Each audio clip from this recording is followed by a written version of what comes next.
I'm here tonight to introduce some very special people, some very special friends of mine. You know who they are, I know who they are, so let's go fucking crazy! They came with one intention, to bring straightforward, no-nonsense rock music to the masses. With grit and determination, they rose from a small rock scene in Australia to become one of the most successful acts in the world. Their 1980 record, Back in Black, is the second best-selling album of all time, and to date, they have sold more than 200 million albums worldwide. With nearly 40 years in the music business, they are arguably the greatest rock and roll band the world has ever seen. They are the one and only AC/DC.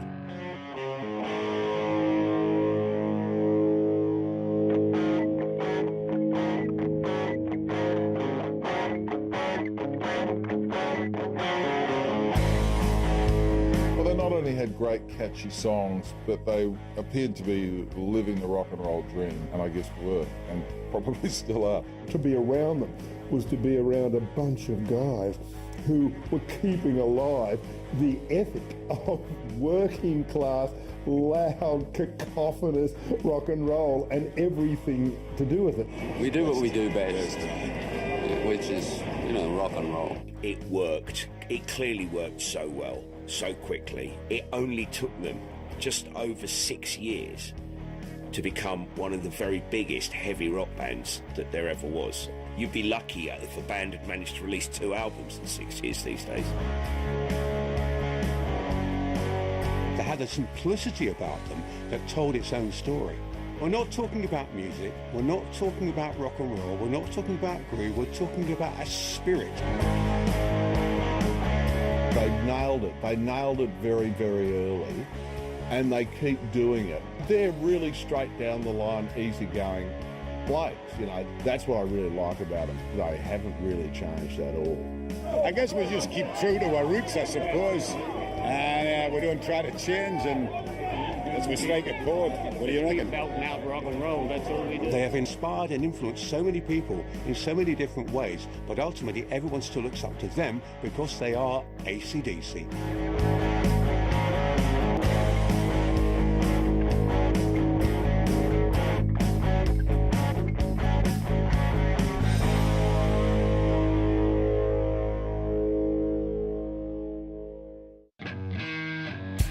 With the release of the Iron Man 2 soundtrack in 2010, rock giants AC/DC achieved their 3rd #1 album in the UK and their 8th top 10 in the US. A compilation of hits dating back to 1975, it has so far sold almost 2 million copies worldwide. Following on from 2008's record-breaking Black Ice album and the band's subsequent 2-year tour to support it, after nearly 40 years in the music industry, AC/DC are clearly stronger than ever. The interesting thing about the Iron Man 2 soundtrack album is it's the first really proper AC/DC compilation, because they always refused to do them in the past. There was one put together in the late 70s that was scrapped before it even came out. So DC used the whole idea of being approached to do something with the Iron Man 2 movie to do a compilation album. Of course, there's nothing new on the record, it just represents them across the ages and the eras. But the fact that they could do that and sell so many copies, I think it really proves AC/DC now are bigger than they've ever been. Since Black Ice came out, you couldn't turn a corner without being confronted by AC/DC in some way. And the success of Iron Man was simply the getting across of their musical message to a new audience. But perhaps if this had been 10 years ago, that audience might have viewed AC/DC as a bunch of old farts. The younger audience are a lot more savvy these days. And also, I think the fact that AC/DC do carry some kind of cultish clout, they are viewed very much as legends. And although the years preceding Black Ice perhaps weren't their most fruitful, the fact that they perhaps out of the public eye for sort of large periods of time helped sort of fuel that sort of cult fire that sort of exploded underneath them and then just went absolutely stratospheric. Now, in their late 50s and early 60s, the band members show no sign of losing their passion and energy for heavy rock and roll. Singer Brian Johnson, guitarists Malcolm and Angus Young, bassist Cliff Williams and drummer Phil Rudd continue to play to packed arenas much as they did when AC/DC first rose to superstardom in the late 1970s. And although their antics off stage have calmed over the years, on stage they're still one of the world's most energetic live acts.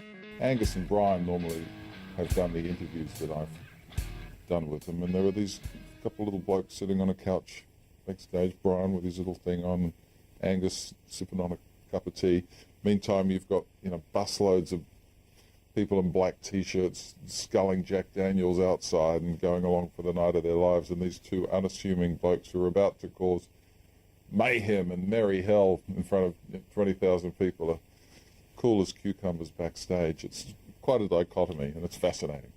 AC/DC are without question one of the greatest live bands of all time, and remain so. Every time you see them, you just wonder at how much energy Angus has, because he is perpetual motion. And the fact that he keeps going night after night, almost without stopping, is remarkable, to say the least. It's a force of nature.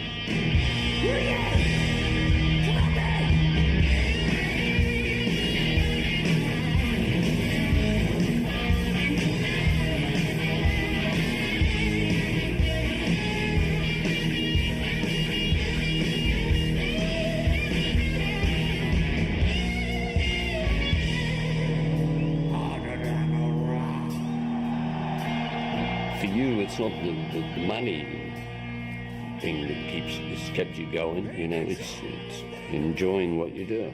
Yeah, that's what keeps you going.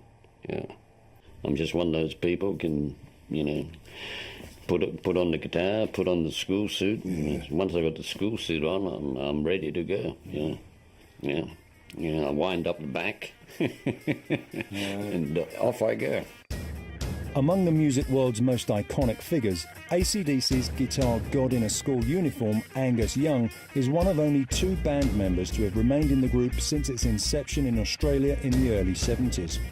The other is his older brother Malcolm, and together they have steered AC/DC through 5 decades of hard rocking.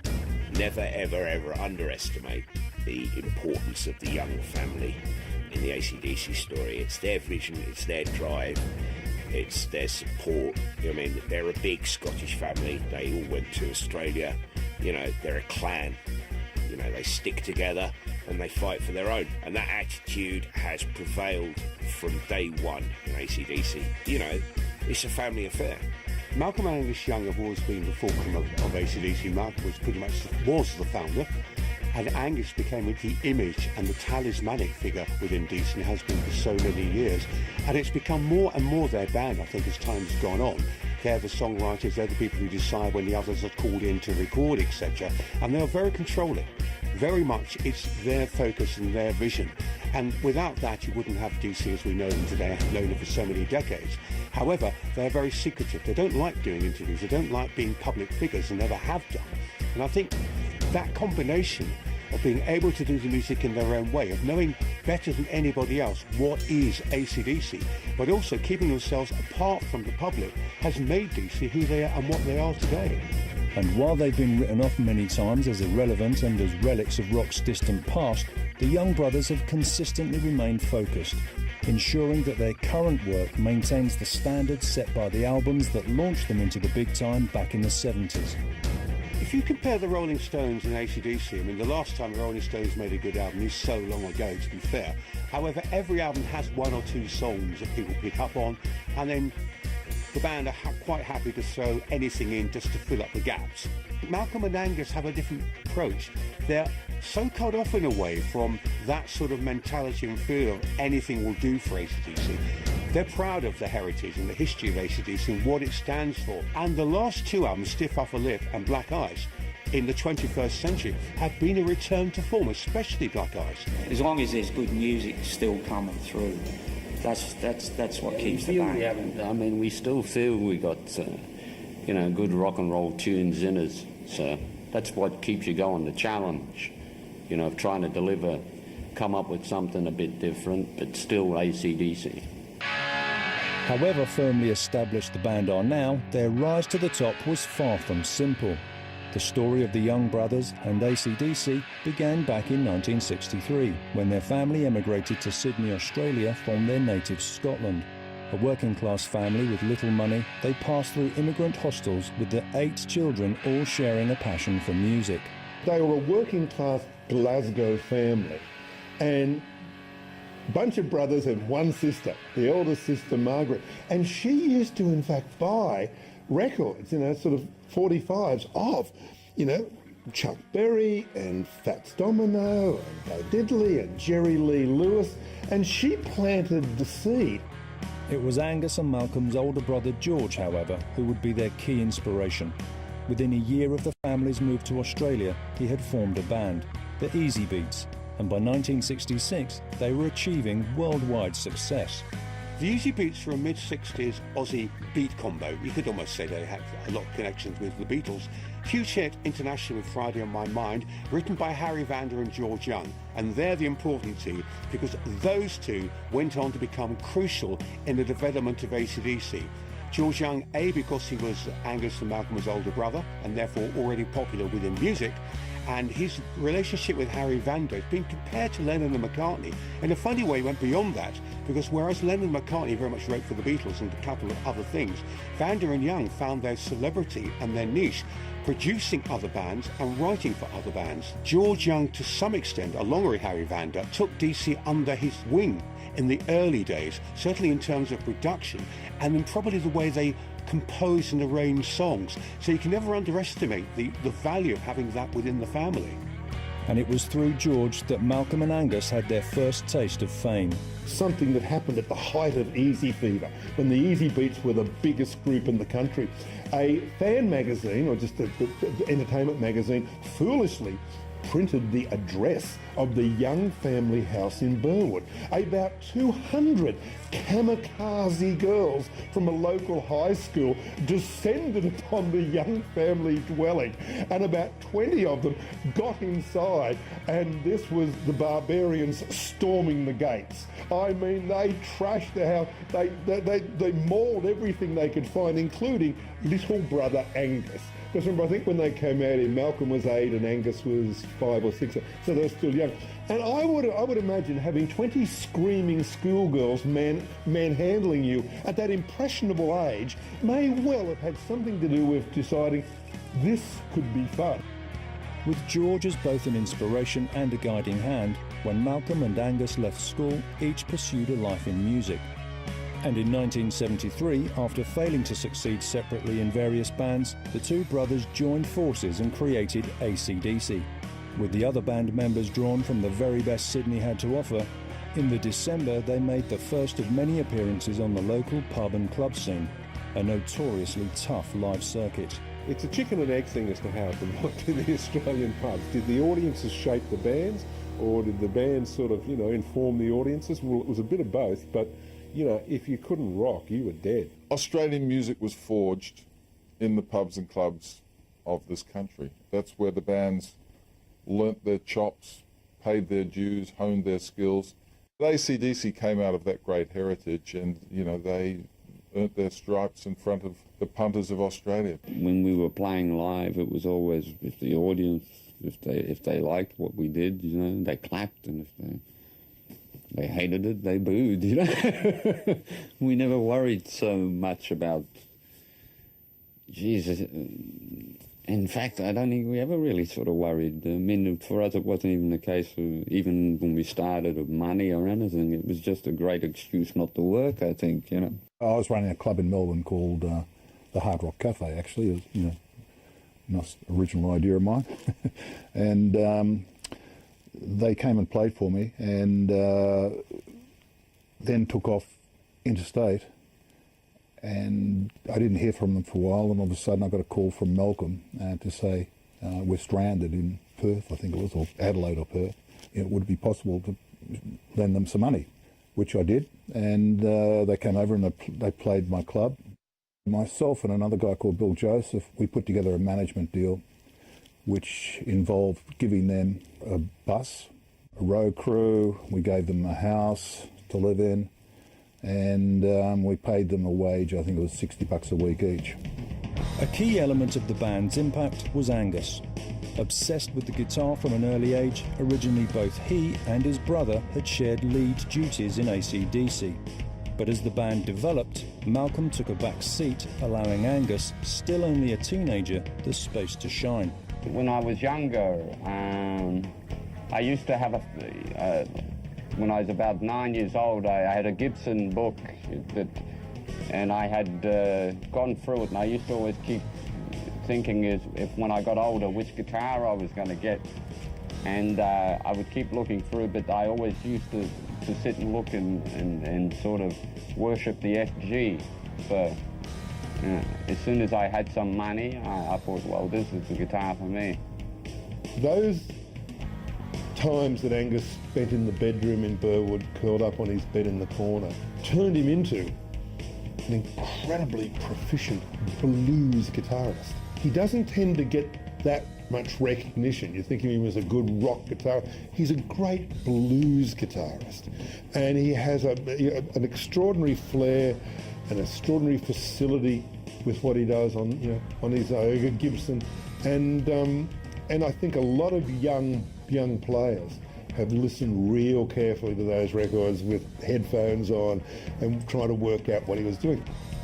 Angus also became the most visually arresting member of AC/DC. In an attempt to distinguish the band from their competitors on the live circuit, he tried on a number of outrageous stage costumes before his sister Margaret suggested that he go on stage in his old school uniform. You know, in the beginning it was his gimmick, I suppose. It was something there to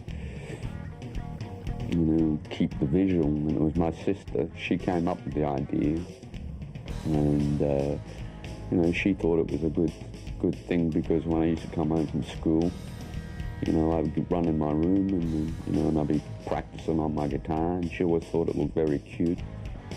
And I think even, it's now people recognise you as that guy in the school suit, The most intriguing thing about the AC/DC school uniform thing, because Angus is completely associated with it these days, and you can never imagine Angus going on stage without wearing his school uniform. But the funny thing is, it was almost desperation that drove him towards wearing it, because he tried so many different ideas and costumes. Zorro, Superman, gorilla outfits, for instance. Nothing worked somehow. And then he went actually on stage one night wearing his schoolboy uniform because he didn't have time to change, and that did work. It gave AC/DC an identifiable image at a time when image was so important in rock, because we are talking about the early 70s, when you had the Sweet, you had Slade, you had David Bowie, you had Mud, all of whom had their own identifiable image that came out of glam. The fact that Angus had his identifiable image and that wasn't glam gave them a hook to sell to the world.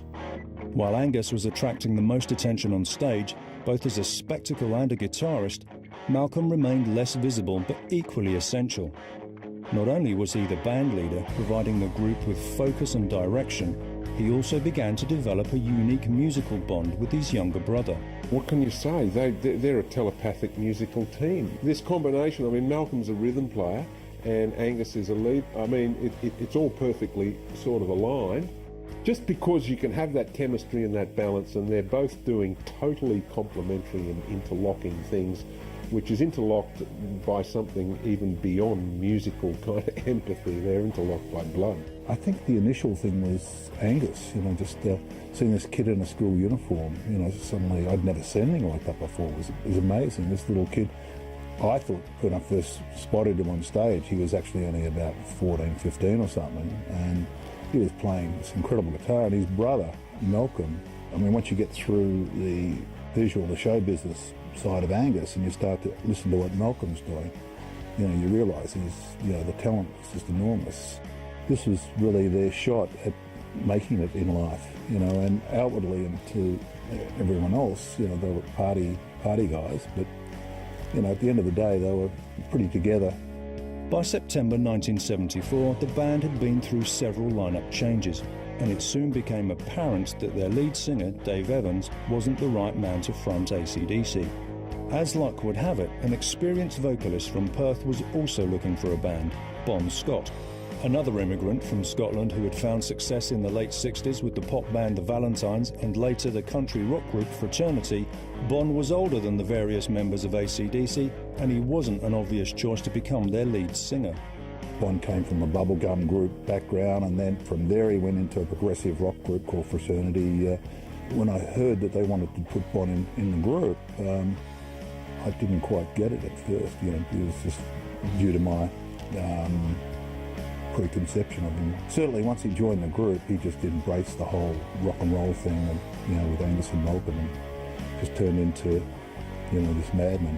Bon was in the Valentines dressed in pink and purple cashmere, and then he was in Fraternity where he was in brown rice and sandals and playing a flute, and then he ends up in AC/DC where he's in jeans, sort of playing hard rock and roll. He was a soldier of fortune. He was a journeyman. He was a guy who liked to perform. He had a great wit and charm about him, an enormous energy to him, a cheekiness, a cockiness.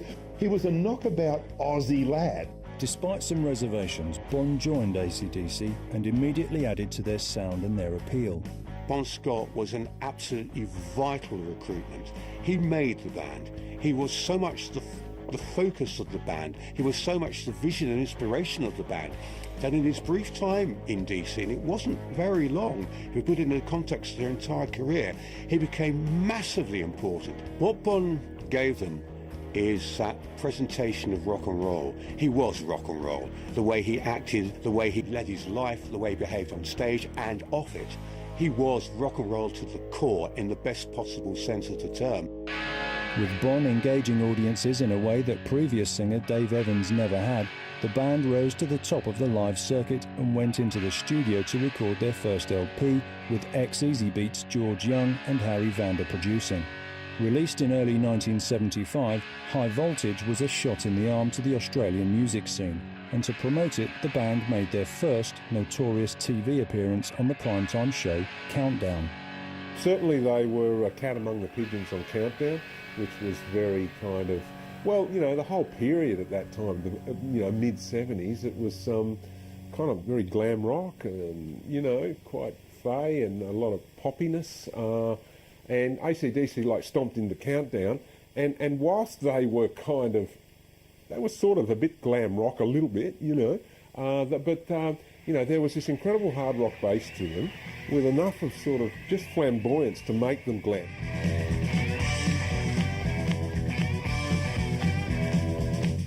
You've got to give AC/DC so much credit for their first TV appearance in Australia, and they go on stage and they don't actually do one of their own songs, which no one would have known particularly, but they go for Baby Please Don't Go, which everyone knew, and immediately identify with, oh right, okay, we've heard that before, we understand that the song, and they play it really damn well.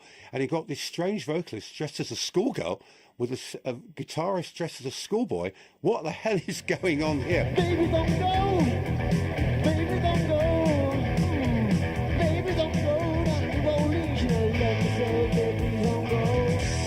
Bon appearing as a woman, or a little girl, a schoolgirl on that first TV appearance, is a perfect example of the anti-establishment kind of stance that AC/DC basically lived for. Could have also been poking fun a bit at what they saw as perhaps the glammier rock bands is all a bit gay. The choice of song, Baby Please Don't Go, well, they've never ever shied away from what inspired them. To this day, they still talk about their love of stuff like Chuck Berry and Little Richard, and covering a driving rocker from the 60s by them was, it's laying down a marker and saying, well, you might be inspired by sort of wearing makeup. We're inspired by this sort of stuff. The performance paid off, introducing audiences to AC/DC's unique brand of back-to-basics rock and roll and boosting sales of the band's album, High Voltage, making them one of Australia's most successful young acts. We started off at a time when music was very, very soft and very lightweight, and we started off playing the total opposite of what was, the world was... the media at the time and the world was supposedly into, and from that we, I think almost straight away it was like we captured A lot of people, from just word of mouth, people were into what we were doing straight away. It took off. I mean, radio in Australia at that time was very, very supportive. And, so in the early days we went from playing to 50 people to being able to play, to 4,000 or 5,000 people at Festival Hall and Hordern Pavilion, big concerts. And they became incredibly big. Their first album, for Australia in those days, I think it sold 200,000 or 300,000 copies, which was enormous in Australia alone. They hit the ground running. I mean, their success was pretty instant in terms of record sales, and they were doing platinum, double platinum, triple platinum. But keep in mind, they were doing it with pretty sort of relentlessly white-hot rock and roll records. This wasn't a band that just grew gradually and picked up their sales. And this was a band who were platinum from their first outing and have never been anything but.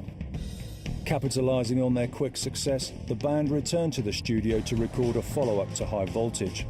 The sessions produced AC/DC's first bona fide classic, It's a Long Way to the Top if you want to rock and roll. It's a Long Way to the Top is the first really strong example of what a band like AC/DC can do that sets them to where they are, that other rock bands can't do and therefore don't achieve the same kind of heights. And that is, as well as the hard driving rockers that they can write anthems.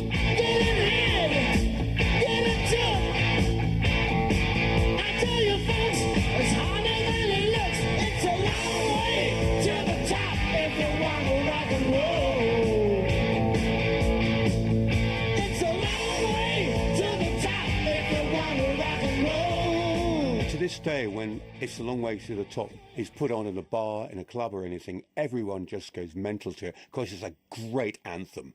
And it's not just about the guitars and the vocals, it's got bagpipes, for God's sake, all over it. I mean, what other band do you know that actually would say, let's put bagpipes in a really early track when nobody really knows who we are? But Bond played bagpipes and actually said, well, I'll play bagpipes in this, it will sound great. And it did.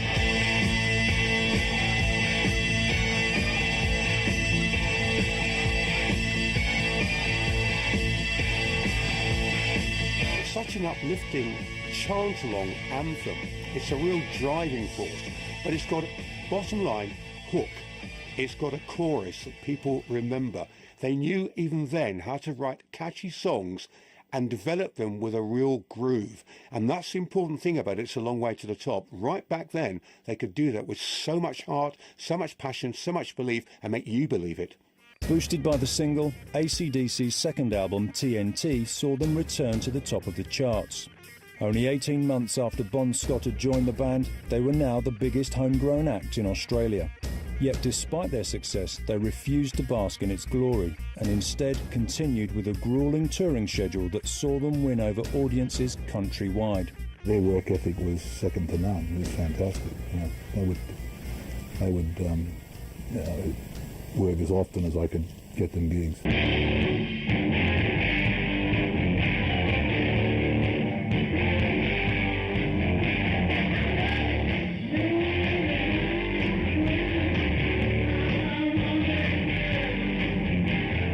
They could play it. And with Bon up the front, Angus jumping around like lunatics, and the others looking like they'd just stolen something. It was great, fantastic songs, but also I think there was a certain sort of drama with all of those songs that really was their stagecraft. They looked like they'd lived it, and they sounded like they wanted to share it. One thing you've got to keep in mind too is how much affection AC/DC engendered. And it was a real and true affection, probably because we sensed even then that this was a real commitment to what they were doing. There was something about the veracity, the honesty, and the integrity, really, of AC/DC, the young AC/DC, and they couldn't give a shit attitude to everything but the music they were playing and the fans they were playing it to. That really endeared them to Australia. Although the band were endearing themselves through their no-nonsense rock and roll approach, the audience for AC/DC shows was not as rough and ready as their music would suggest. The audience was primarily young girls, so it almost became a case of then, much like the Beatles, you know, they'd go and do a gig and then get pulled off stage, and you know, the girls went hysterical. Was mayhem. You know, hard for anyone now to appreciate, you know, how much it was driven by young girls, and it was one of the reasons we had to get out of Australia, because certainly wasn't where the band was at. You know, they didn't want to be, you know, sort of in that teeny bopper kind of area of the business. Despite the unexpected pop audience, the band nevertheless became notorious for their offstage antics. Yet where sex and rock and roll were always part of the agenda, AC/DC were more clean living than their reputation suggested. Whilst most other groups around were sort of really, you know, sort of much heavier in that area, you know, AC/DC weren't. Look, there was a lot of sex. I mean, they weren't, you know, affectionately known as the Seedies for nothing. You know, I mean, there was a lot of that going down, and there was a lot of alcohol-related, you know, kind of substance, you know, happening. As far as drugs, there was, you know, nothing really heavy. I mean, Bon used to get, you know, engage in that side of it a little bit more, but Angus was very anti-drugs. In fact, you know, Malcolm to a degree, very anti-drugs. Malcolm or Angus, apart from a little, you know, mucking around when they were a bit younger, they didn't want to go to parties, get on the red carpet or take drugs or anything like that. And so that's a good thing not to have, you know, if you want to stick around in this game. When Bon was in the band and Angus and Malcolm and the rest of them are personifying sex and drugs, well, Bon had to do it for everybody else, right? Because none of the rest of them were doing it. In the entire period that, you know, that I was involved with Angus, I never saw him have one drink. You know, he's a teetotaler. I mean, I have heard that there were the odd occasion when he would, but no, he was total teetotal as far as I know. He used to smoke cigarettes heavily, drink tea, and that was Angus. By early 1976, with TNT riding high in the charts, AC/DC decided the time was right to move on. Now the biggest band in Australia, it was time to conquer new territories, and after 12 years living on the other side of the world, the young brothers prepared to return to their homeland. Well, the whole idea really about the UK was that because of the size of the place, the concentration of the media, you could actually get something going there very, very fast. If you start to make it in the UK, you start to get somewhat of an international vibe, and then you branch out from there. But you know, it was cool. You know, that was the strategy, to go there and, you know, get it happening in a market that's watched by the rest of the world. A lot of Australian bands toyed with international success. In other words, you know, popped over for a 3-month stint, or, you know, put their toe in the water. You know, I think for a band to succeed on a global scale, you have to think on a global scale, and you can't just pop over for a couple of promo trips here and there. You've got to do the hard yards, and when a territory's taking off, man, you've got to be there. You've got to play those festivals. You've got to be on those TV shows. You've got to be in people's faces and available. In April 1976, the band left Australia and relocated to London. Yet the music scene that greeted them when they arrived was very different to those they had dominated in Sydney and Melbourne. Punk rock was about to explode in Britain, but rather than distance themselves from it, the band embraced it. DC came over to the UK in 1976. Their first gig was in Hammersmith at the Red Cow, and I was privileged to be there to see their first ever gig. And they came over at a time when punk was just starting to really take off. And in America, the Ramones had suddenly come through with very much a 1, 2, 3, 4, straight down the line rock and roll approach. DC fitted everything because their music was so much about the street. It came off the street, it came out of the alleyways, it came out of gangs, so they fitted straight into the environment without even meaning to. The whole idea about AC/DC being a punk band was primarily generated by the UK record company in an attempt. It's just a feeble marketing ploy, the kind of bollocks that you get from a record company time and time again. However, it's interesting that they did it because there are areas of what AC/DC did and what they stood for and how they did it that do link them with whatever punk felt it was standing for. They were the man facing down authority, and that's very punk in itself. The whole idea that punk was taking rock and roll back to its primal self, that was something AC/DC had done when they started out. They've always been a rock and roll band who play hard rock, and there is an argument that all punk was heavy rock played badly and some bloke shouting over the top instead of somebody singing over the top.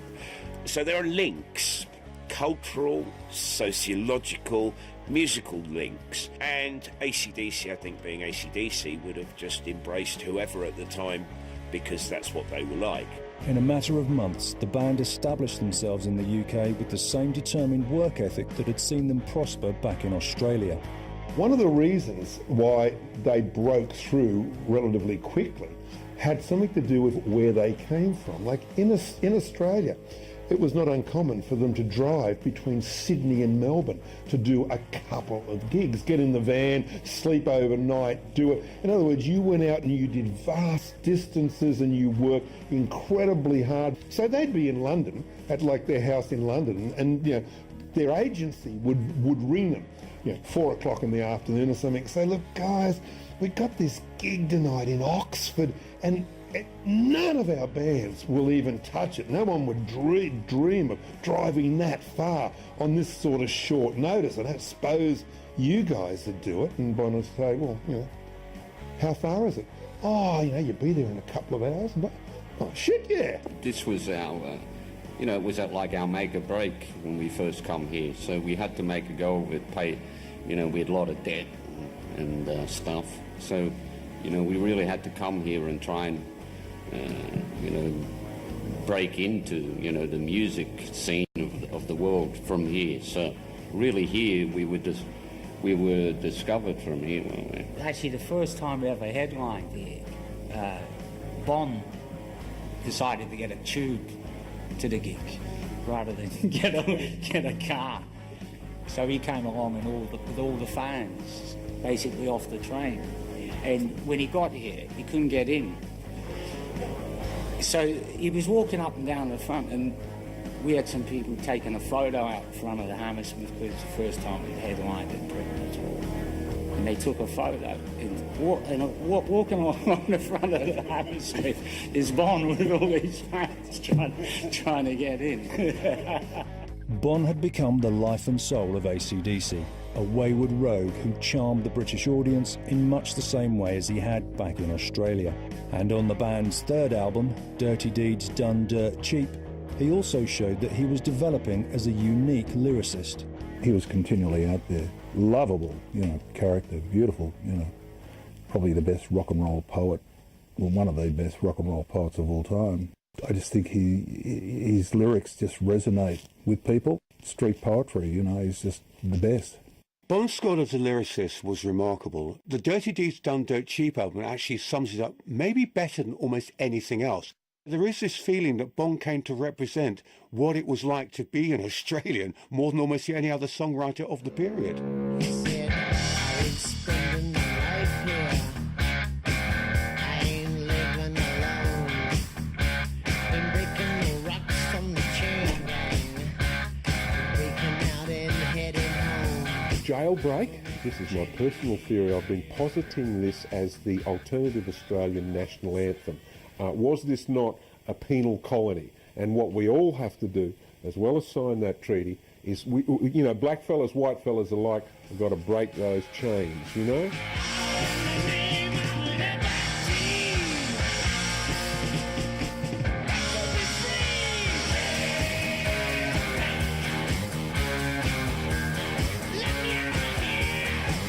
Not certain in writing it, Bon would have really been thinking too much of an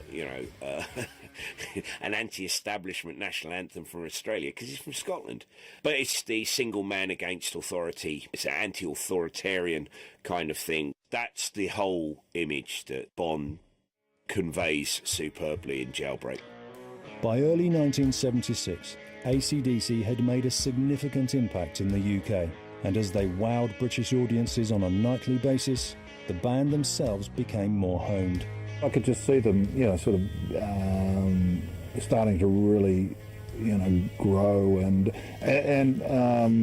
the teenage thing didn't exist in England. They started to play to rock audiences, and that was great. So it allowed them to evolve further into that, kind of rock and roll band, that they became. They matured and they could see that, given, the progress continuing, that eventually they were going to go all the way. Going all the way meant one thing: cracking the US. In July 1977, the band once again left one territory to go and conquer another.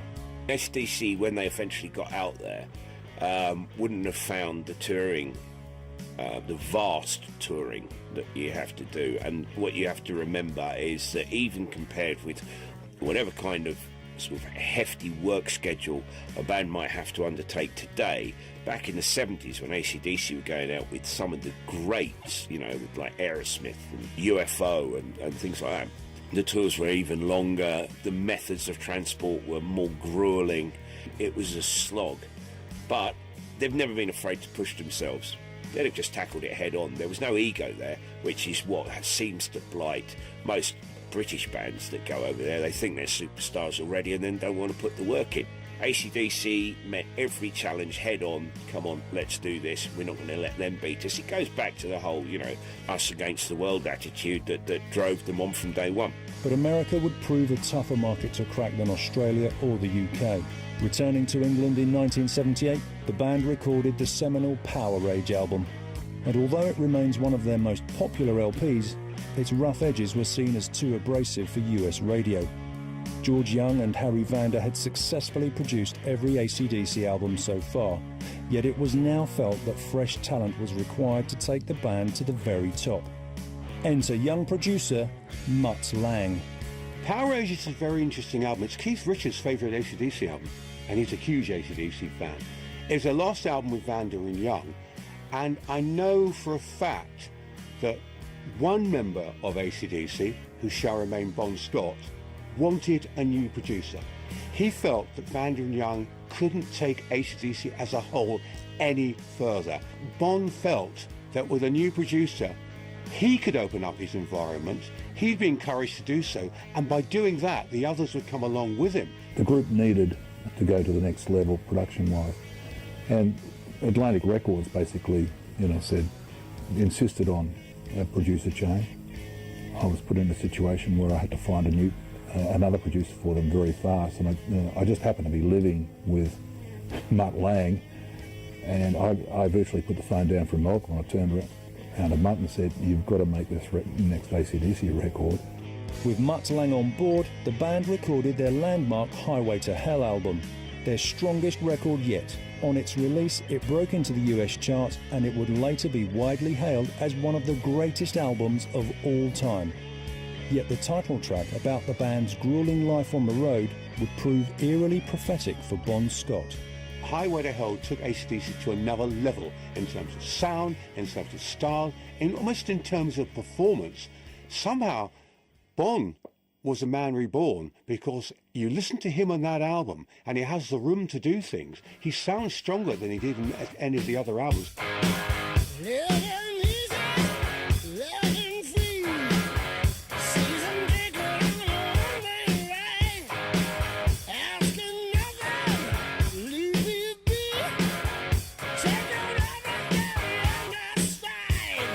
Highway to Hell as an album is full of great songs, of course it is. But Highway to Hell as an anthem, as a song of itself and in itself and by itself, has stood the test of time so magnificently. It's almost become the Bon Scott era anthem, and quite rightly so. because it does speak about so many different levels. You can talk about it as about life on the road is the highway to hell. It was supposed to be written about the fact that there was a pub at the bottom of a road in Australia that Bond used to go to quite a lot, and it was dangerously placed because when you crossed the road, traffic would come from a blind spot and people got killed there. So it's got all those sort of connotations. And of course, the other thing about I'm going down all the way because of my lifestyle. Look at the way it is. And of course, that sadly became a comment on Bond himself later on. But I think it's such a tremendous anthem, not just musically, not just the groove, the lyrics.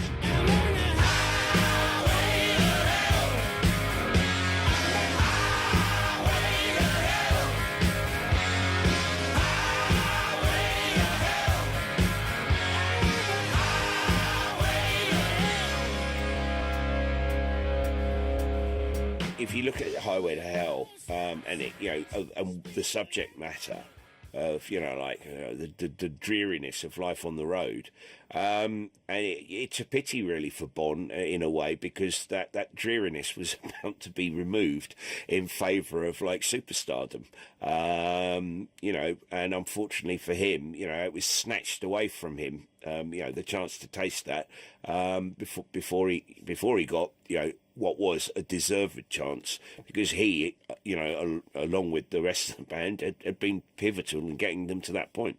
Now firmly established in America, the band continued touring across the US and Europe to huge audiences. Yet Bon Scott's rock and roll lifestyle was beginning to take its toll.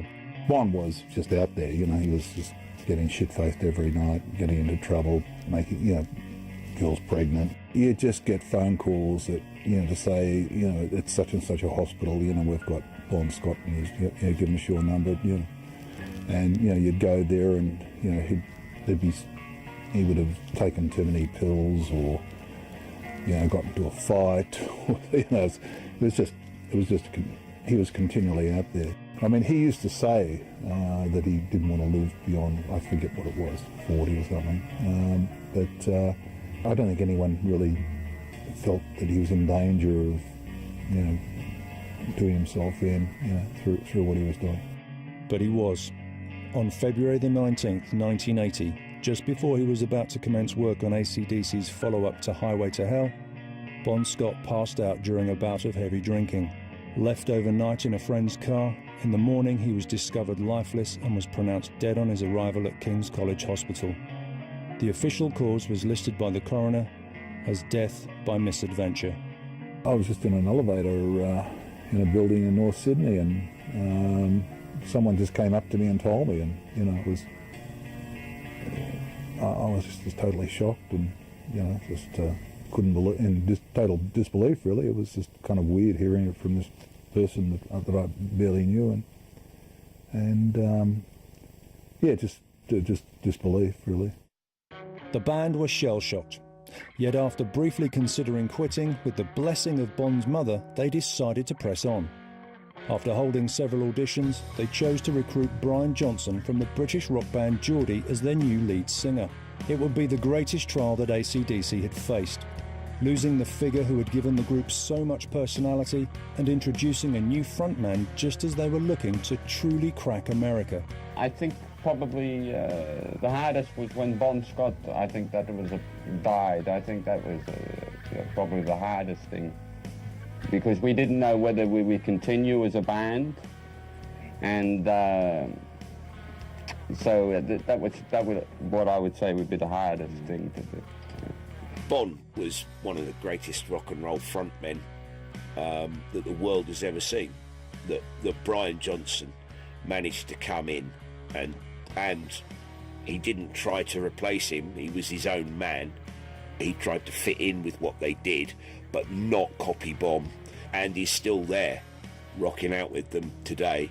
Is testament to the band, what they're about, to Brian, and to the memory of Bon himself. I think if they'd been an even bigger band and Bon Scott had died, it would have been harder. The fact that they were only just starting to really crack it and getting a big fan base, it was easier for Brian Johnson to come in. I'm sure there's millions of people who listen to AC/DC around the world now and don't even know or remember Bon Scott. Tragically, Bon's death added another layer to the whole saga in hindsight. probably sounds ghoulish to say that, and certainly he's, was an incredible loss to the band, but the way that they bounced back in record time, within weeks they recorded this album that went on to become the biggest of their career. That album was Back in Black, and it was a phenomenon. Released in July 1980, it not only fully broke the band in America, but broke sales records worldwide. The second best-selling album of all time, with to date more than 49 million copies sold, it was dedicated to Bon Scott. But it was also the successful introduction of Brian Johnson, whose voice made the band's appeal even greater. Back in Black is a remarkable album. It's full of wonderful songs. It does deserve to be as huge as it was, and they found in Brian Johnson the perfect non-replacement. He was the new vocalist. He wasn't the new Bon Scott. And I know they actually auditioned 2 or 3 people who are very close in personality and style to Bon, and decided they're too close. We don't want someone just to come in and replace him. We want someone very different. And you listen to the record, and it is a different record. It's still got the AC/DC groove, but Brian Johnson's vocals are very different. And some of the songs, like Hell's Bells, somehow you can't imagine that being part of the Bon Scott era.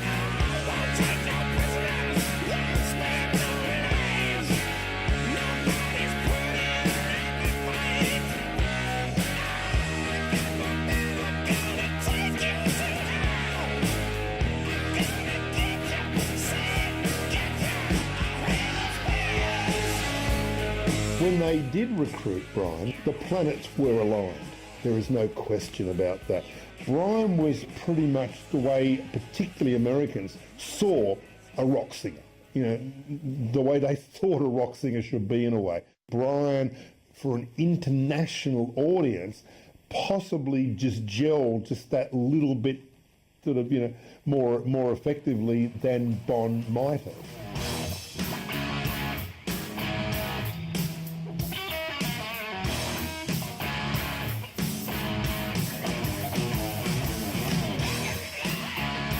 Any tribute that AC/DC would have paid to Bon Scott would have been fitting, because of that sort of band, and they would have made sure it was fitting. I think one of the sad things at the time was that DC got Brian Johnson into the band so quickly, people thought they didn't care. I think that's far from the truth, and I think you can tell on Back in Black itself how much the song meant to them as much as it did to the audience as being a tribute to Bon. It is a fitting tribute, but I feel that any song they would have written about Bon would have been a fitting tribute. They would have made sure of that.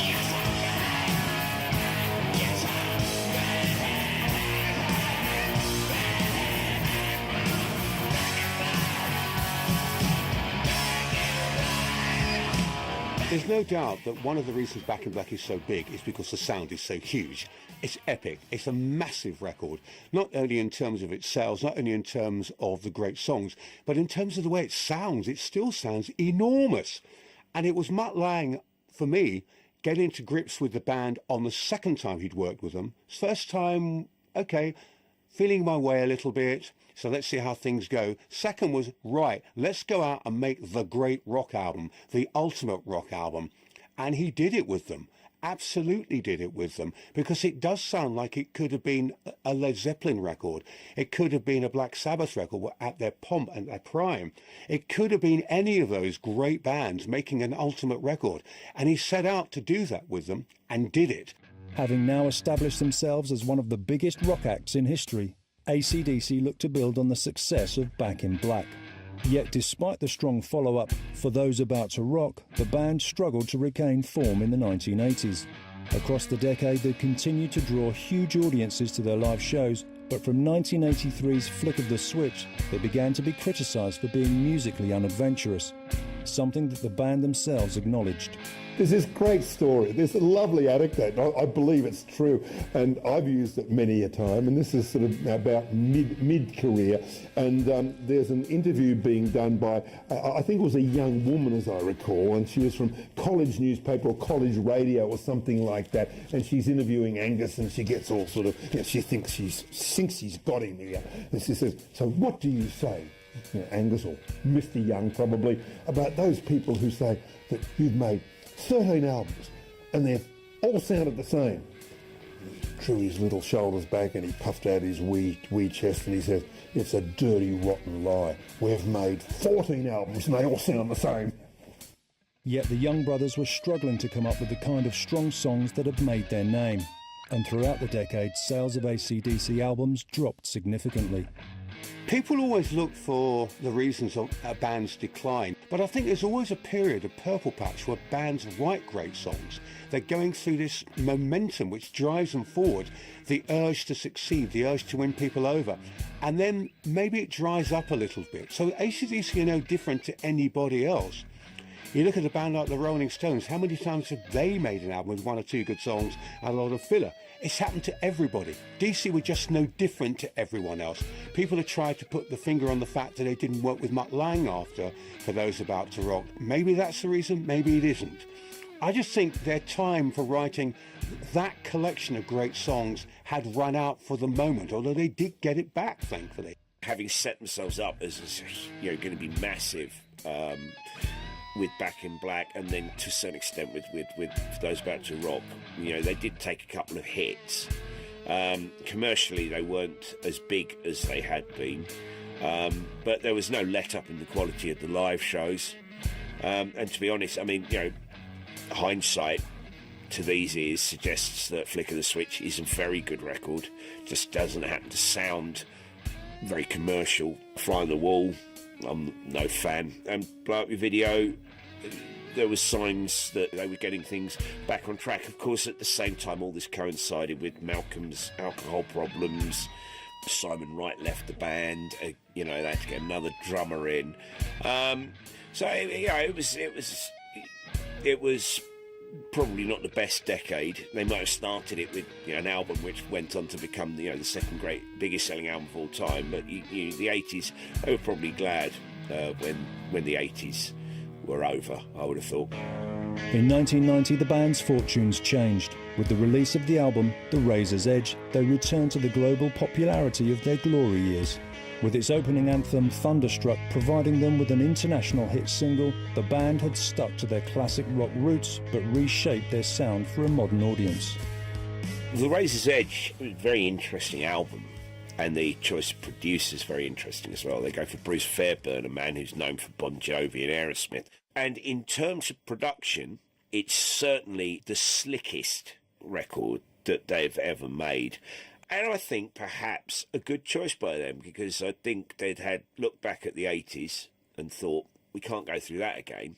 AC/DC were at a stage in their career by the beginning of the 90s, just around the time when grunge was happening, where they needed an infusion of something to prove to themselves more than anything else that they had a fan base that was going to grow, that they were going to appeal to the kids coming through as much as they were to the people who were there in the 1970s. And therefore the Razor's Edge, in particular Thunderstruck, was massively important to them.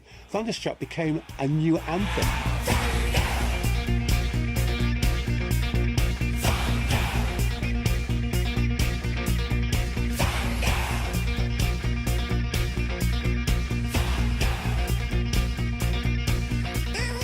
Bruce Fairbairn did a superb job on Razor's Edge itself, and particularly Thunderstruck, because he understands commerciality, or understood commerciality, sadly no longer with us, but he'd worked with bands like Bon Jovi and understood what it took to get a song from being a really good rock song into a really good mass market song. And he did that with Thunderstruck. It's full of those motifs and moments. It's got some great Angus guitar. It's got some great sing-along moments.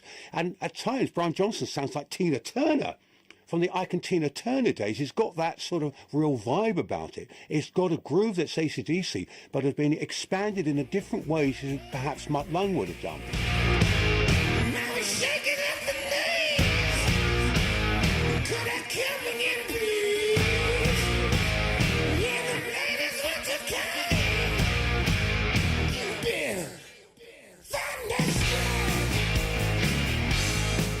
The fact is that it was a huge success, the album, another massive success, and it basically built on what they'd done with Blow Up Your Video. They headlined at Donington and sort of set themselves up for the 90s sort of very nicely. Obviously, their work rate had slowed down considerably by this point. Certainly if you look at what happened in the first 10 years of their existence to sort of that point. But yeah, they got themselves back into a very good position. And it was all really by taking a gamble, by gambling on Bruce Fairbairn, on gambling on changing their sound somewhat. With only 2 new releases in the next 10 years, 1995's Ball Breaker and 2000's Stiff Upper Lip, AC/DC may not have been as prolific as they had been, but their sell-out world tours still allowed fans to see one of the greatest shows on earth. And attitudes towards them changed over time. Where once they were dismissed as rock dinosaurs, they were now being hailed as living legends with a unique sound all of their own. There was a point, definitely, when AC/DC got a lot of criticism from people because they've repeated the same thing over and over again. They only know how to write one song. There's one way of doing things. You always know an AC/DC song because of the sound, and really it's formulaic and boring and dull, isn't it? And then suddenly people realise it's not formula, it's groove. It's about rock and roll. And to be honest, no one does what they do better. And suddenly people not just accepted, but embraced it. They wanted AC/DC to be that band. They didn't want AC/DC to go into reggae, electronica, dance music, to try different things the way the Stones have done, for instance. They wanted DC to be who they are.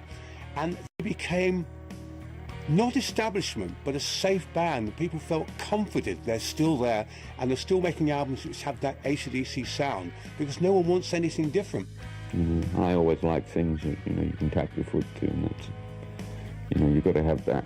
You've got to have that ingredient. You've got to have, tracks, I think, that, instantly grab you, and it's got to sound like AC/DC, and, for the people who know you as AC/DC, you want them to be able to say, oh, that's AC/DC and no one else. There is an AC/DC sound. It existed with The Who. It exists with the Rolling Stones. That sort of ability to just plug in and become who you are, to the point where nobody could even dream of imitating or copying or anything else. That's the case with AC/DC, and that comes with performing for we're looking at almost 40 years now. Picking up new generations of fans as the world moved into a new century, the band remained quiet for the best part of a decade. And then, in 2008, a new album finally emerged, Black Ice. Going to #1 in over 29 countries, it once again brought AC/DC back to the very height of their popularity. They were in a position now where they could take quite a lot of time. I mean, sort of 5 years between Razor's Edge to Ball Breaker. 5 years then between Ball Breaker and Stiff Upper Lip. Partly because their tours were so long, partly because they were in a position that, they could do that, and at their ages, they can't keep that work rate up.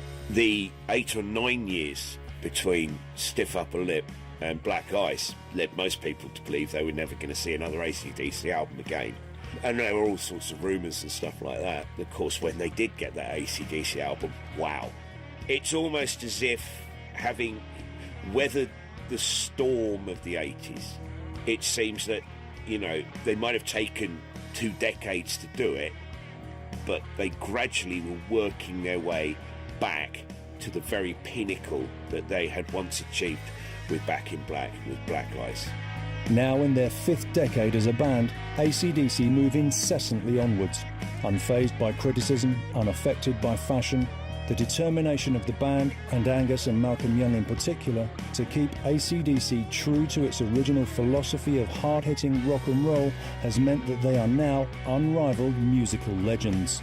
There is something that drives them on. It's the belief in the music that inspired them. It's the belief in themselves, no matter how many times people might tell them that they're worthless, they mean nothing, they're wrong.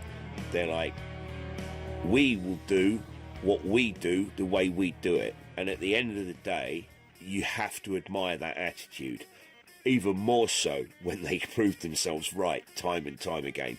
Well, we've outlived quite a few fashion shows. We're still, we're still playing what we always did best, which is good old hard rock and roll. And that's what they're all going to hear tonight. With almost 40 years worth of classic tracks to draw from, AC/DC's live show has grown into an unparalleled spectacle. From their roots on the Australian pub circuit to their current stadium and arena tours, the band's determination to bring their fans a world-class show has never wavered. I always think a great band is somebody who can walk into a room, pick up an audience and take them with them. And I think AC/DC have always done that. You can bet your bottom dollar that it's going to be a red-hot show. I mean, when I see an AC/DC concert, I have this huge smile on my face. It is such a joyous experience. From Angus dropping his DACs to the big inflatables to the pyros, I mean, they really put on a great show. It's a guaranteed good night out. It's a case of you can't go on and rest on your laurels. You've got to get on there and show them yet again you're better than what you were 4 years ago. Yeah. I think with AC/DC, every gig that they do, even if it's 4 months into the tour, it makes the kids feel like it's the first one we've done. Yeah. You know, it's like we're just as keen and eager as them. I think AC/DC have transcended generations in the same way as the Stones have, because they've continued playing live. People have gone and people have come, but the basis of the band is still there. AC/DC are eternal because, and this was evident on the Black Ice tour, where I swear a third to a half of the audience seemed to be under 10. And they're sitting in there with the little Angus, the devil's horn caps on and all that. And you realise that these kids are there because their big brother or their father has turned them onto AC/DC, and there's nothing surer than the fact that they will do the same. Now, I don't know how long these wiry little guys can stay on their feet and keep doing it, but I've got to tell you, for as long as they do keep doing it, they're going to have an audience. Through their continual belief that they should remain true to themselves, AC/DC have survived lineup changes, shifts in culture, and the death of an iconic frontman. It may have been a long way to the top, but to remain there for so many years proves that AC/DC are the greatest rock band the world has ever seen. In sticking to their guns, AC/DC occupy a special place in rock fans' hearts. They never chased any trends. Trends come and go. They weren't interested in that. Everything about them is true to themselves and their fans and their music. It's honest, hard-working rock and roll music from a bunch of honest, hard-working, working-class rock and rollers.